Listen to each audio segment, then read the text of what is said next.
दोस्तों नमस्कार, colonel Ajay CO Ajay astro money group first global astro finance digital channel से आपसे मुखातिब होता हूं। आज 4 जुलाई सन 2023 मंगलवार। दोस्तों आज के एपिसोड में हम चर्चा करेंगे ग्रेन्स के ऊपर।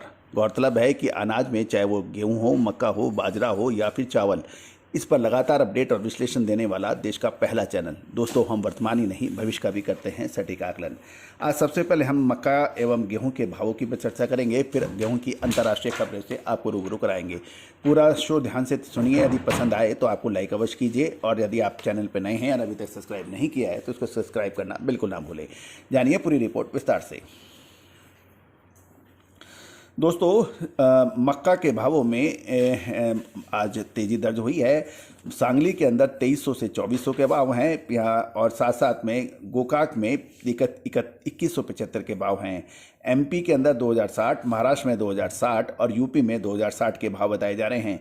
बिहार के अंदर 2070 के भाव हैं, और छिंदवाड़ा के अंदर जो 1880 से 1920 के भाव है। यहाँ 20 रुपये की तेज़ी है। फीड क्वालिटी के भाव 1820 से 1880 और एवरेज क्वालिटी के भाव 1700 से 80 से 1820 के भाव हैं। दोस्तों मालेगांव के अंदर 2120 और नारायणगांव के अंदर 2250 के भाव बताए जा रहे हैं। दोस्तों अब राजाराम मंदसौर 2080 के भाव हैं। अब गेहूं के भाव देखें तो संभाजी नगर के अंदर 2560, अहमदनगर 2600 रुपये, सतारा 2630 से 2650 और हैदराबाद 2700 से 2800 के भाव हैं। बेंगलुरु में 2700 से 2720 और मैसूर में 2750 के भाव है। तुमकर के अंदर 2660 से 2770 के भाव गेहूं के बताए जा रहे हैं। दोस्तों अब जानिए मक्का पे आगे की रिपोर्ट। दोस्तों अंतर्राष्ट्रीय अनाज परिषद IGC ने सीजन 2023-24 में मक्का के संभावित अंतर्राष्ट्रीय यानी ग्लोबल प्रोडक्शन को अपने प्री एस्टिमेट को घटा दिया है। अपनी एक मासिक रिपोर्ट में अंतर्राष्ट्रीय अनाज परिषद ने अंतर सहकारी संस्था ने फसल की संभावनाओं में कमी व्यक्त कर दी है, और उसने मक्का के संभावित अंतर्राष्ट्रीय उत्पादन में अपने पूर्व अनुमान को 60 लाख टन घटाकर 1.2 अरब टन कर दिया गया है।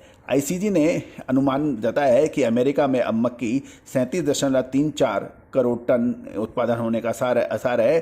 पिछले पूर्व में ये 38.18 करोड़ टन था, जो घटकर अब 37.34 करोड़ टन का उत्पादन होने का अनुमान लगाया गया है।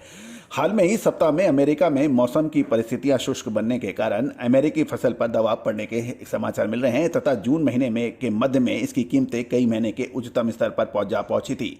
दूसरी ओर जल्दी ही बरसात होने का अनुमान होने की वजह से हाल में इसकी बिकवाली कुछ बढ़ गई है, और IGC यानी अंतर्राष्ट्रीय अनाज परिषद ने सीजन 2023 के लिए गेहूं के संभावित अंतर्राष्ट्रीय उत्पादन के अपने पूर्व अनुमान को 30 लाख टन से बढ़ाकर 78.60 करोड़ टन कर दिया है।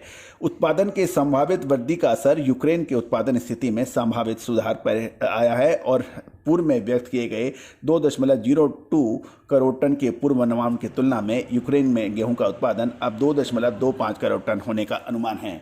यानी कुल मिलाकर अंतर्राष्ट्रीय अनाज परिषद की बात सुने तो मक्का का उत्पादन घटने की समाचार है, और लेकिन यूक्रेन के अंदर गेहूं का उत्पादन बढ़ने से लगभग 30 लाख टन गेहूं का अंतर्राष्ट्रीय ग्लोबल प्रोडक्शन पर इजाफा होने के समाचार मिल रहे हैं। दोस्तों महत्वपूर्ण ये भी होता है कि रूस और यूक्रेन की लड़ाई अब एक निर्णायक मोड़ पर चल रही है, और रूस को जो धक्का लगा था कि आंतरिक विद्रोह के वजह से, वो अब उसका भी पटाक्षेप हो गया है। दोस्तों आपको याद होगा हमने आपको विभिन्न पत्र पत्रिकाएं और अपने शो के अंदर भी जून के सेकंड हाफ के बाद में जियोपॉलिटिकल टेंशन बढ़ने का अग्रिम अनुमान दिया था, जो कि सत्य साबित हुआ है। दोस्तों जुलाई अगस्त का महीना, ये अगले 2 महीने मोटे अनाज के ऊपर, चाहे वो गेहूं हो, मक्का हो, बाजरा हो, चावल हो, इनके ऊपर विशेष रिपोर्ट तैयार है। याद रखिएगा दोस्तों, हमने गेहूं हो या मक्का हो या बाजरा, आपको हर संभावित खतरे का अग्रिम आगाह किया था, चाहे वो तेजी का हो या फिर मंदी का। दोस्तों तेजी आने के बाद और मंदी आने के बाद उसकी कमेंट्री से कोई फ़ायदा नहीं होता है, और जो भी महानुभाव हमारे इस चैनल पर लगातार हमारे सारे शो देखते हैं, वो इस बात के गवाह हैं कि हमने लगभग सभी कमोडिटीज़ के अंदर तेजी हो या मंदी उसका पूर्व आकलन और संकेत दिए हैं। लेकिन जो व्यापारी वर्ग हैं, स्टॉकिस्ट हैं, मिलर्स हैं और उनको हमेशा अपडेट चाहिए, तो हमें हमारी पर्सनल सर्विसेज भी वो ले सकते हैं, जो हम आपको लगातार अपडेट देंगे। दोस्तों, नंबर स्क्रीन पे दिए गए हैं, आप बातचीत कर सकते हैं विशेष रिपोर्ट के लिए। दोस्तों, एक और महत्वपूर्ण बात, हम कर्नल अजय व तुषार जैन अहमदाबाद व ऊझा में 8 और 9 जुलाई पर उपलब्ध होंगे। जो भी संपर्क करना चाहें, नंबर स्क्रीन पर है, आप संपर्क कर सकते हैं। All the very best, good luck, happy trading.